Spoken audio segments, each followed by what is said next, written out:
Livro Herdeiros do Novo Mundo, de André Luiz Ruiz, pelo Espírito Lúcius. Capítulo 23. Alceu. Depois que saiu do centro espírita, extremamente abalado, Alceu não podia voltar para casa naquele estado. Sua esposa logo perceberia a brusca alteração emocional. Apesar de estar acostumado às pressões do mundo dos negócios, jamais estivera diante de tão complexas questões simultaneamente. Precisava de tempo para pensar. Então, resolveu procurar conhecido restaurante, onde, em ambiente tranquilo e ao influxo de alguma bebida relaxante, recobraria um pouco do equilíbrio entre baforadas de seu cigarro favorito. Ao lado dele, entidades inferiores enxameavam seus pensamentos. Não falamos que você não deveria ir, seu burro. Intuía a principal delas espírito de parca evolução e interesses idênticos ao de Alceu. Bem feito, tomou na cabeça, porque além de um idiota, é teimoso.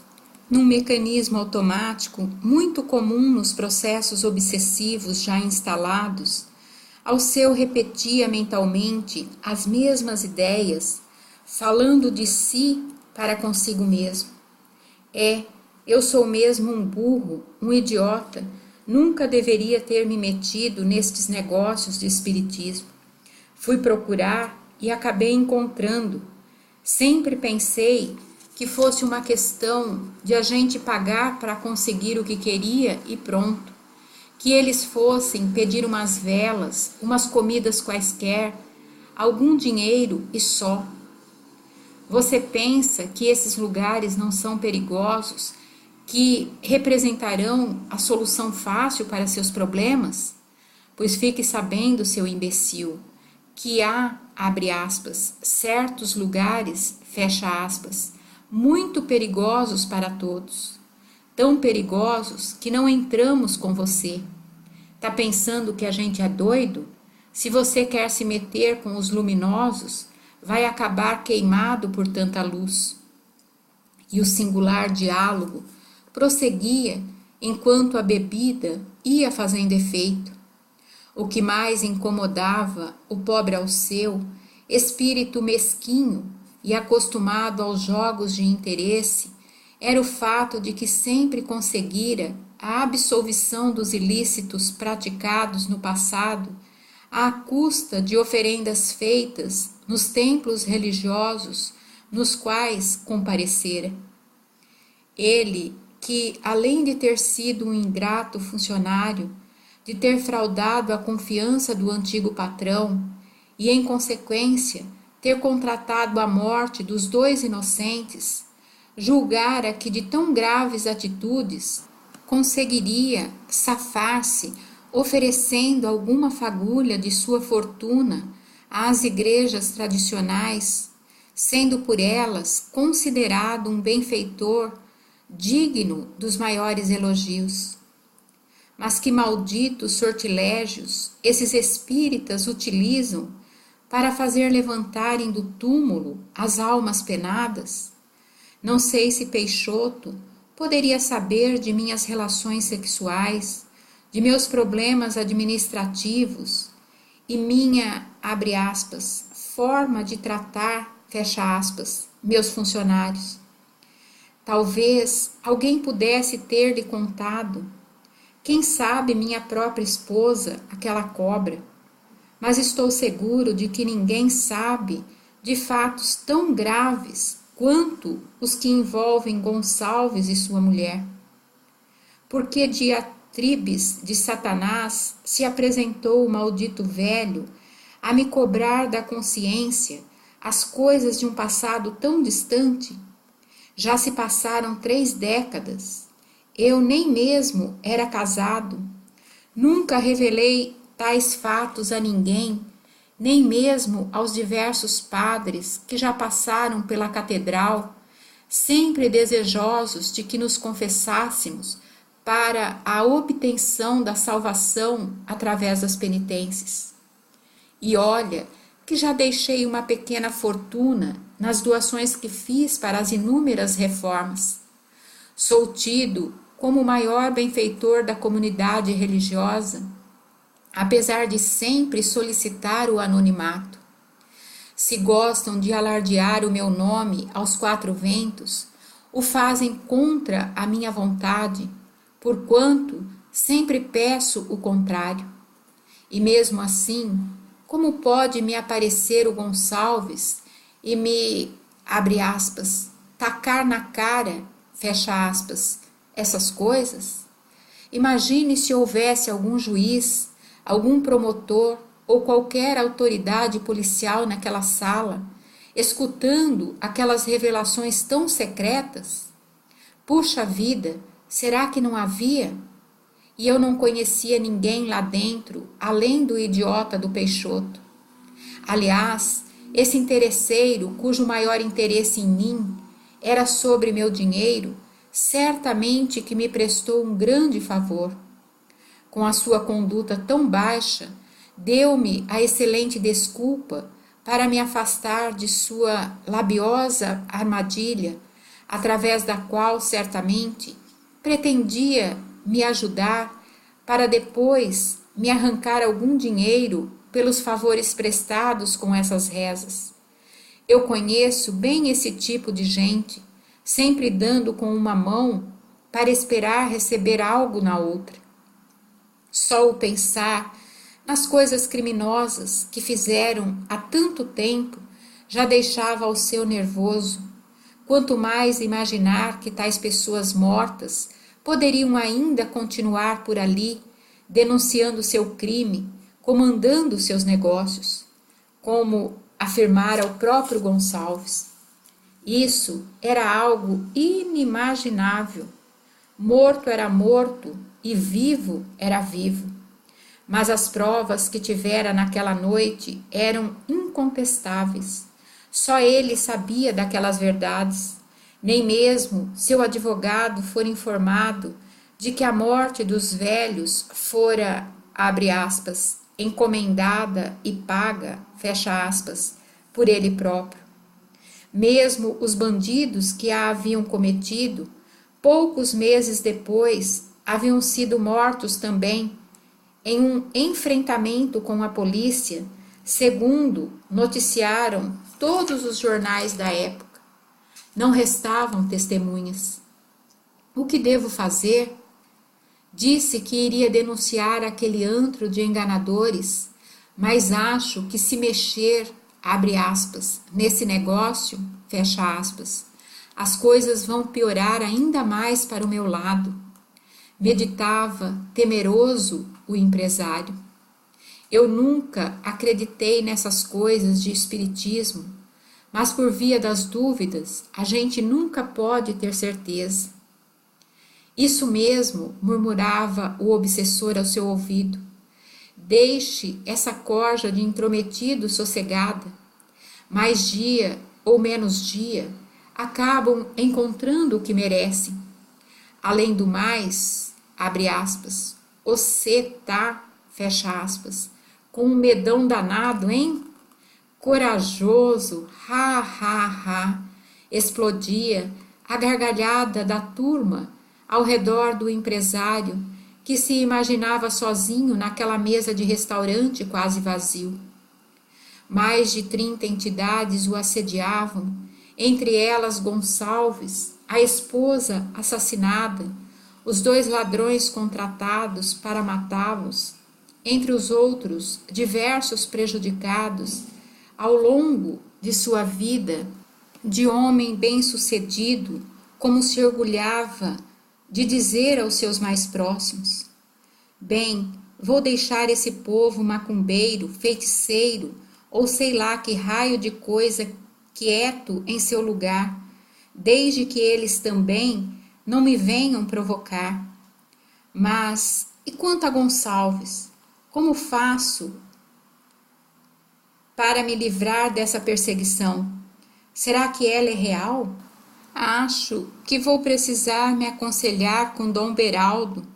Afinal, ele é versado em teologia e certamente entende disso mais do que eu. As goladas do bom uísque e a nicotina tinham produzido o efeito narcotizante já conhecido, graças ao qual Alceu recuperara a calma para tomar o rumo de casa. Precisava dormir um pouco antes dos embates do novo dia. Todavia, ainda assim, aquela seria uma noite muito agitada. Seus pensamentos giravam em sua cabeça e, as poucas vezes em que seu espírito se desprendia do corpo, via diante de si o velho Gonçalves, irônico e ameaçador, obrigando-o a voltar rápido para a organização física onde despertava agitado. Como dormia sozinho em um quarto isolado, a esposa não testemunhava seu sono turbulento. No entanto, tudo aquilo era mais do que simples fruto de sua imaginação. No fundo, sabia que tais imagens bizarras tinham muito a revelar aos seus sentidos lúcidos. Era a volta da consciência amortecida aos estados de lucidez, onde primeiro a culpa, depois o arrependimento e, por fim, o trabalho de recuperação através da prática do bem cooperariam com Alceu para a transformação real depois de tantos anos envolvidos pelos prazeres e desfrutes, farras e passeios, carros e bebidas. Agora que se vira frente a frente com a sua pior vítima, saber que ela o esperava para o ajuste de contas fazia seu sossego desaparecer. E o sono se tornara um tormento, porque cada vez que desejava descansar, repetia-se a cena da perseguição de Gonçalves, esperando para sua vingança. As duras penas estava descobrindo que o crime é a armadilha que prende o criminoso. Foi neste estado de desajuste que Jerônimo e Adelino foram encontrá-lo na luta para tentar descansar um pouco. No fundo, Alceu e todos os outros eram sócios no mal ou no crime. Ele havia feito o que fez para ficar rico, mas Gonçalves, mesmo do lado de lá da vida, o usava como seu empregado. A vingança que o espírito ia construindo para seu algoz era lenta e cruel, uma vez que envolvia a perda de tudo, da família, do sossego, da saúde mental e, por fim, da própria vida. Depois de se impor pelos laços vibratórios da sintonia no mal, Gonçalves estimulava as fraquezas de Alceu a fim de que infringisse os comportamentos corretos com os excessos de seus desejos. Perderia o respeito por si próprio, atrairia pessoas inescrupulosas para o seu ambiente pessoal, destruiria a harmonia do lar, arrasando o próprio casamento, para que depois de tudo perdido, sugerisse ao ex-empregado que tirasse a própria vida, a fim de terminar seus dias no abismo do suicídio, continuando a pagar por suas maldades. Ao perceberem que Alceu permanecia agitado, mesmo depois de ter se contaminado com o álcool e as toxinas maléficas do cigarro, Jerônimo se acercou do infeliz e, aplicando-lhe passes magnéticos, conseguiu diminuir sua agitação, mantendo seu espírito justaposto ao corpo carnal, de forma que os seus perseguidores espirituais pensassem que não havia conseguido, abre aspas, pregar o olho, fecha aspas. Considerando que seus intentos haviam sido atingidos, tais entidades se dariam por satisfeitas. Então, ávidas para aproveitar o restante da madrugada, Muitas delas partiram em busca dos antros de prazer ou emoção, onde iriam desfrutar o tempo de escuridão que lhes restava, junto aos outros encarnados, emancipados pelo sono, permitindo que ao seu ficassem sem tantas companhias. Quando a maioria delas partiu, restando apenas Gonçalves e o seu obsessor principal, Jerônimo se fez visível para ambos. Assustados com a intensa luminosidade, afastaram-se para um canto do quarto, levantando imprecações e xingamentos, enquanto comentavam um com o outro. Deve ser algum dos enviados de lá, do antro da luz, onde o nosso idiota boneco se meteu esta noite. Falou o comandante da perseguição. Acho que deve ser mesmo, respondeu Gonçalves. Eu não tive muito tempo de ver nada naquele lugar. Só sei que alguém me levou até aquela mulher, abre aspas, alto-falante, fecha aspas, dizendo que poderia falar tudo o que desejasse, que ela repetiria. Saia daqui, alma penada, este lugar é nosso, gritou o outro na direção da luminosa entidade. Observando o medo dos dois remanescentes, Jerônimo os acalmou, dizendo: estamos aqui em missão de paz, meus irmãos. A paz de vocês é guerra para nós, respondeu o mais arrogante dos dois. Pois não os vemos como nossos inimigos. Estamos desejando compreender os motivos que levam vocês e ao seu ao tormentoso patamar da loucura. Não somos loucos, somos vingadores, isso sim. Fomos vítimas de um louco e enlouquecemos no ódio que nos faz estar aqui para o devido acerto de contas. E não vamos deixar que os anjos venham a se meter em nossos negócios, porque certamente devem estar muito mal informados a respeito deste traste, se estão procurando defendê-lo. Conhecemos todos os problemas pelos quais vocês passaram, tanto quanto sabemos das responsabilidades de Alceu na dor de vocês. No entanto, as dores existem para que um dia passem. Nos parece que os dois irmãos gostam de cultivá-la, ainda que reclamem de sua causa, utilizando-a como desculpa para a sede de vingança. Continuam infelizes e doentes, mesmo depois de décadas de perseguição. É que o infeliz ainda não sofreu tanto quanto precisa. Estava na fase do desfrute e somente agora começa a fase da derrocada. Começará a perder a família e, com isso, grande parte dos próprios bens. Depois perderá todo o negócio, perderá os amigos, perderá a consideração dos outros, perderá a saúde e, por fim, perderá a vontade de viver.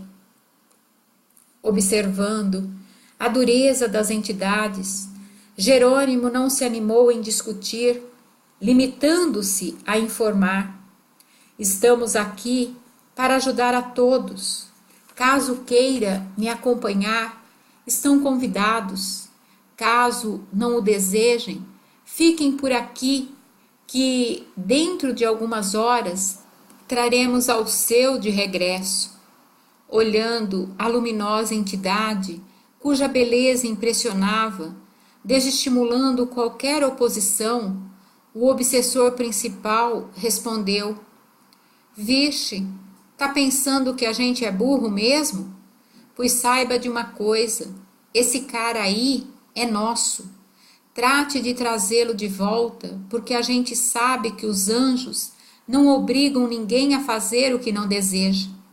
Ele está conosco porque nos chama, mas tenha certeza de que quando voltar, vamos piorar muito o tratamento sobre ele. A escolha é sua. Que assim seja. Não digam depois que não foram convidados para modificar seus caminhos, respondeu Jerônimo, sereno e piedoso. Tomou então o perispírito de Alceu em seus braços e, acompanhado por Adelino, que não era visto pelas duas entidades assustadas, deixou o recinto em direção ao centro espírita. A noite ia alta e os trabalhos da casa, como de costume, se multiplicavam no atendimento dos necessitados. A chegada de Jerônimo, conduzindo o pobre e desajustado Alceu, não causou surpresa aos dirigentes da instituição. Já esperando por sua chegada, estavam também Peixoto, Cássio, Moreira e Geralda, trabalhadores comprometidos com as entidades inferiores, que agora, fora do corpo, ali estavam para serem informados das derradeiras orientações. Cada um possuía um tipo de lucidez maior ou menor sobre o encontro naquele ambiente. Os menos preparados para isso era Alceu, que era mantido sob a proteção direta de Jerônimo, para que por ele, sustentado, tivesse clareza de pensamento e entendimento no aproveitamento daquela hora importante.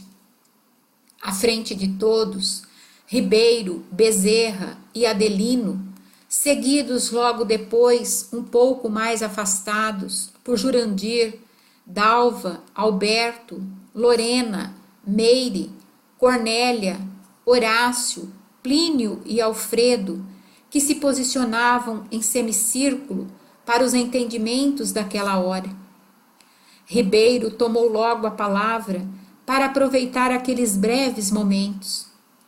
Filhos queridos, vocês são trazidos aqui nesta hora importante de suas vidas para decisões muito sérias que modificarão para melhor ou para pior o destino de seus espíritos. Por isso, abram bem os ouvidos e escutem com a mente e o coração aquilo que nosso amorável Paizinho irá lhes comunicar. Dito isso, cedeu o espaço para a palavra do generoso Bezerra. Meus queridos filhos, a hora da vida é cheia de alegrias e oportunidades. Na sua infinita bondade, Deus nos concedeu a inteligência e o sentimento para desenvolvê-los a fim de que nos garantisse a capacidade de escolher com conhecimento de causa. Seus destinos estão em suas próprias mãos.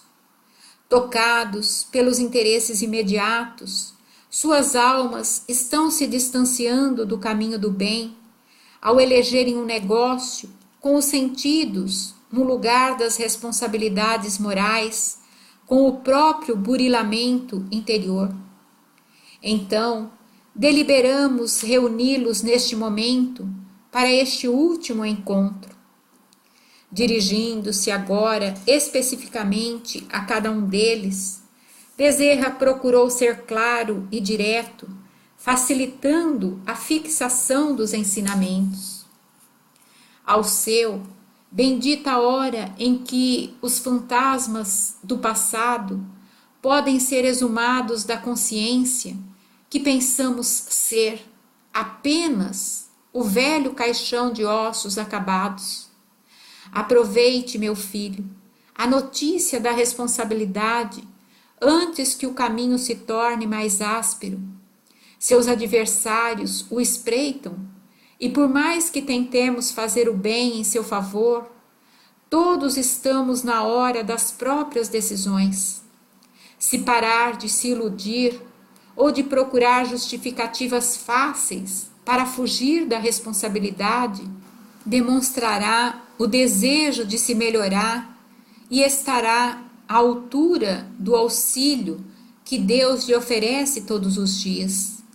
No entanto, se desejar seguir outro caminho, prepare-se para as dores e as transformações indispensáveis que a hora da terra comporta para todos. Informe-se sobre a doutrina amorosa que dá voz aos mortos e entenda que nossos desafetos se transferem de dimensão, mas nossas dívidas seguem conosco para onde formos. Não é mais a hora das aparências de bondade. Agora é o momento da bondade divina pulsar dentro de seu íntimo. Nenhum crime é grande demais para o coração de Deus, desde que o arrependimento do filho seja verdadeiro e seu desejo de reparação igualmente sincero. Voltando-se para os outros 4, considerou o paternal: filhos de minha alma, temos estado juntos nesta jornada de construção do novo homem durante todos esses anos. Depois de muitos trabalhos e aprendizados variados, estamos sendo chamados à aferição de nosso aproveitamento efetivo. As portas da casa do Pai nunca se fecharão para nenhum de seus filhos. No entanto, existem escolas adequadas para cada tipo de estudante, bem como salas de aula com metodologias distintas, de acordo com as necessidades de despertamento. Até agora, vocês têm sido admitidos aqui como trabalhadores de boa vontade, através dos quais outros infelizes encontram o caminho. No entanto, vocês têm desperdiçado as oportunidades de caminhar pela estrada que tem aconselhado os outros a percorrerem. Anos e mais anos têm sido testemunhas do descaso com que tem tratado a divina mensagem. Contaminados pelos interesses materiais, nas diversas áreas da personalidade, suas condutas têm demonstrado a falta de dedicação à obra divina, como seria de se esperar. Diante de tal circunstância, e uma vez que não existe violência na casa de Deus, foram trazidos até aqui hoje para que sejam informados de que a partir de hoje, para nós, não possuem mais vínculos de trabalho espiritual com esta instituição. Poderão aqui permanecer e se modificarem suas inclinações, se vencerem a insinceridade, se tornarem irmãos mais verdadeiros de seus companheiros, se pararem de viver vidas duplas, triplas ou múltiplas, aqui dentro e fora daqui, e se as suas transformações morais forem de tal monta que atestem o grau da sinceridade de seu arrependimento, poderemos recebê-los novamente no círculo dos trabalhadores devotados da causa. No entanto, mantê-los sob este compromisso tão grave, sem que se conduzam como deveriam, seria agravar os efeitos dos desatinos que têm praticado por livre e espontânea vontade. Diante da lei, até agora, vocês têm sido classificados como servos de Deus, tramando contra a obra de Deus. Tentamos estender-lhes todo tipo de auxílio para que modificassem essa situação.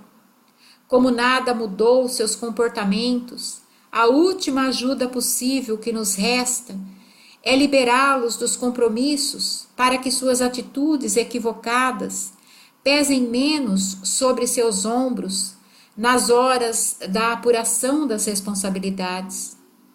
Quem sabe com isso obtenham uma consequência menos desagradável quando lhes tocar caminhar em rumo aos próprios destinos.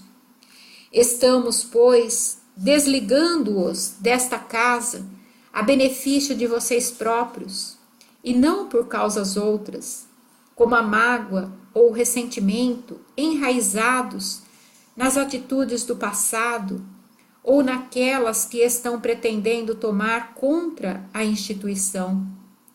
Saberemos compreendê-los como irmãos envolvidos pelas coisas do mundo, das quais não quiseram se divorciar adequadamente, como aqueles que, servindo a Deus e a Mamon, tentaram conciliar as coisas celestes com as coisas mundanas sem o conseguirem.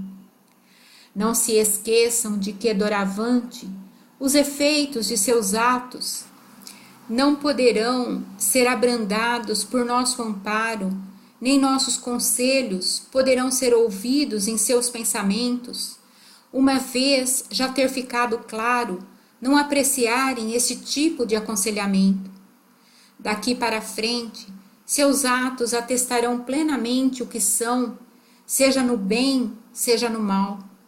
Que Jesus os ilumine sempre, filhos queridos. Quem sabe um dia nos encontremos novamente no mesmo lado da luta. A palavra singela e fraterna de Bezerra escavava aquelas almas que, diante daquele luminoso espírito, pareciam apequenar-se nas misérias que guardavam dentro de si mesmas, iludidas sobre a manutenção de tais segredos diante dos olhares superiores. Peixoto, impressionado, tentava resistir ao choro, sem impedir que lágrimas escorressem de seus olhos. Cássio não levantava a cabeça, recordando-se das leviandades praticadas às escondidas. Moreira, como Cássio, estava extremamente incomodado com o peso da consciência, enquanto Geralda parecia fazer de conta que não era com ela. A pobre moça, perdida em seus sentimentos, não possuía a maturidade espiritual para observar tudo aquilo com seriedade, aprofundando as advertências de fora, a meditar sobre si mesma, sobre a legitimidade de suas escolhas, na certeza de que Deus e seus prepostos tudo sabem a nosso respeito. Como a maioria dos espíritas e dos cristãos de todas as denominações, pensavam eles que poderiam parecer bons de dia e maus durante a noite, parecer honestos nas manifestações sociais ou coletivas, mas na esfera pessoal continuarem tão degenerados quanto a maioria do mundo. Terminada a comunicação, cada qual foi levado de regresso ao seu destino, acordando no leito com as emoções daquela hora. Apesar de não terem registrado a exatidão dos conceitos daquele instante, todos sentiriam que haviam estado em um momento muito grave e decisivo para seus destinos. Quem sabe, se com tudo isso pesando em seu inconsciente, adotassem outros caminhos que não os da calúnia, do amotinamento, da atitude mentirosa e esquiva, decidindo-se a não praticar os atos que tinham em seus planos, atendendo às sugestões inferiores das entidades que os manipulavam. Em geral, o ser humano não valoriza adequadamente as vantagens de que desfruta, nem as concessões com que se vê beneficiado, até o momento em que as perde. Então, soa um alerta íntimo, e daí para frente, com a consciência despertada pela supressão dos benefícios, naquilo que interpreta como um, abre aspas, rebaixamento, fecha aspas, começa a lutar para a reconquista da antiga consideração. O dia que se aproximava, então, seria a nova oportunidade para que cada um demonstrasse o que verdadeiramente desejava no tocante aos próprios anseios. Ao seu, acordando no corpo depois de ter descansado, trazia o entendimento alargado pelos alertas daquele amoroso espírito, e ainda que não soubesse de quem se tratava, levantou-se da cama, tocado por uma vontade, ainda que tênue, de procurar uma saída mais adequada para os infelizes compromissos do passado, uma explicação para aquele fenômeno tão intrigante de que se fizera observador direto sem conseguir controlar a própria reação. Geralda despertou em sua casa sem qualquer lembrança imediata ou remota daquele encontro espiritual. Sentia, contudo, o coração descontente, turbulento, apertado, sem saber o motivo. Atribuíra este estado pessoal ao susto da noite anterior, quando o desconhecido Alceu quase pusera tudo a perder no ambiente físico.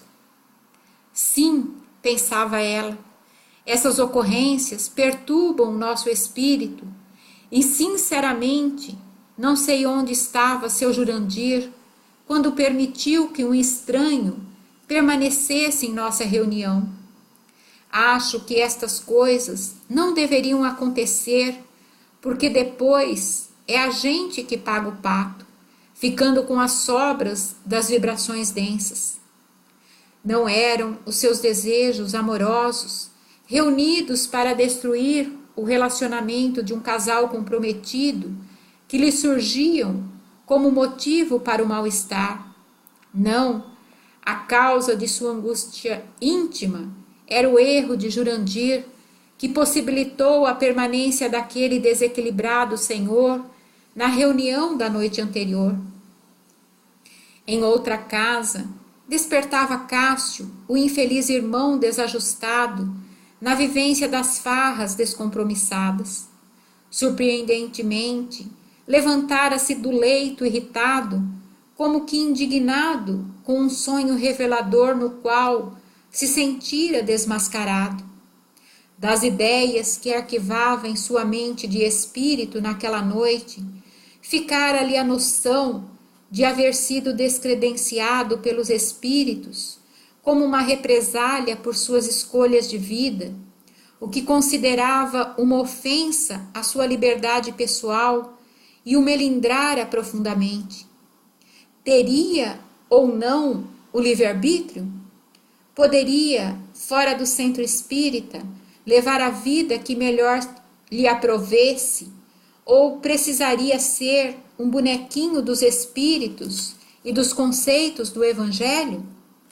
Porque os espíritos se metiam com sua vida pessoal, se dentro do centro continuava agindo dentro dos padrões e das rotinas seguidas?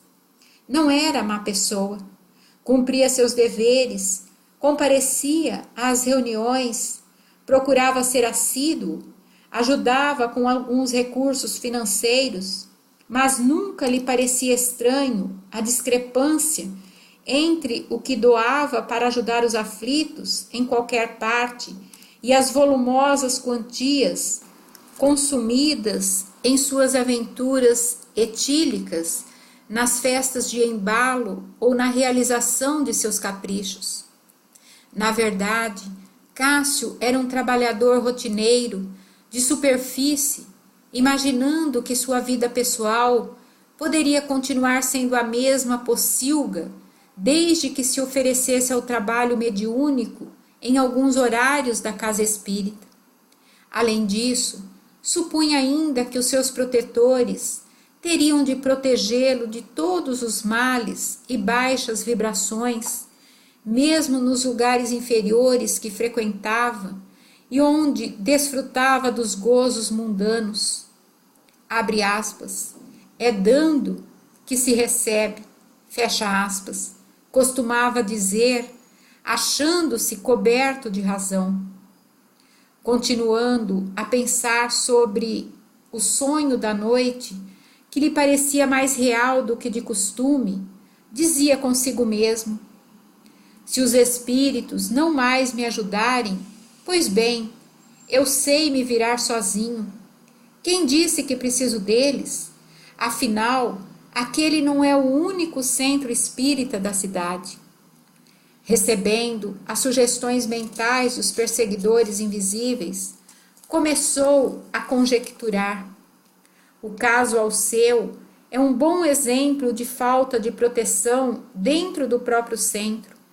Afinal, como é que os espíritos dirigentes de um trabalho, que se diz tão sério e compenetrado, deixam que um maluco se descontrole daquela maneira?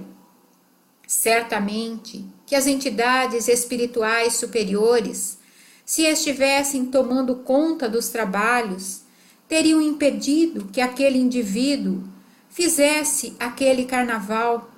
Se eles sabem tudo, como deixaram que as coisas se tornassem insustentáveis? Eram as mesmas sementes de discórdia que as entidades manipuladoras estavam semeando no interior dos outros 3 trabalhadores invigilantes.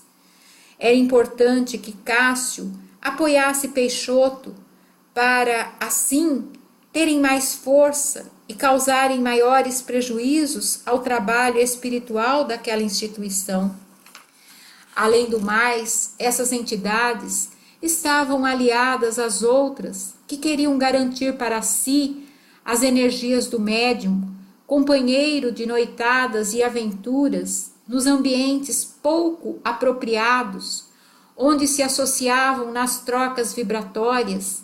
Também desejavam afastá-lo da rotina de trabalho no bem, nos 2 dias da semana, quando vários de seus comparsas eram atraídos para o esclarecimento mediúnico, enfraquecendo a invisível, abre aspas, turma da bagunça, fecha aspas. Já Moreira, o outro irmão envolvido por espíritos do mesmo jaz, apresentava idênticos questionamentos aos de Cássio, valendo-se do incidente com Alceu para duvidar da integridade da casa espírita e da direção espiritual que nela se mantinha vigilante. Igualmente ferido em seu orgulho, em virtude do cancelamento de seus compromissos de trabalho, ao invés de acatar o convite à regeneração moral, preferira vestir a fantasia de vítima e partir para o contra-ataque, criticando aquilo que não concordava, a condução dos atendimentos, as disciplinas consideradas por ele como exageradas, alicerçando suas acusações no exemplo do destempero de Alceu, impróprio para uma instituição que se supunha escudada na força de bons espíritos. Peixoto, por fim, despertara carregando o coração oprimido, com um peso muito grande em sua consciência, tocado pelas palavras de Bezerra sobre a supressão do compromisso. No entanto, a pressão das entidades inferiores que se ocupavam de sua sensibilidade logo se fez sentir, a fim de transformar seus pensamentos de arrependimento em sentimentos infantis de desestima, de indiferença para com suas necessidades pessoais, tão graves quanto precárias. Está vendo, Peixoto, o que dá ficar 30 anos servindo como burro de carga para os que alegam fazer o bem? Quando você mais precisava deles, o jogaram na lata do lixo. Que cristianismo fajuto é esse? Estão querendo se desfazer de você, tirando o que seus méritos construíram ao longo de tantos anos de serviço. Como é possível uma coisa dessas? E lá se foi Peixoto, imaturo, pelo mesmo caminho da autocomiseração. Infelizmente, nenhum dos 4 trabalhadores da mediunidade havia se preparado para a vida, seguindo os conselhos do Divino Mestre. Orai e vigiai para não cairdes em tentação.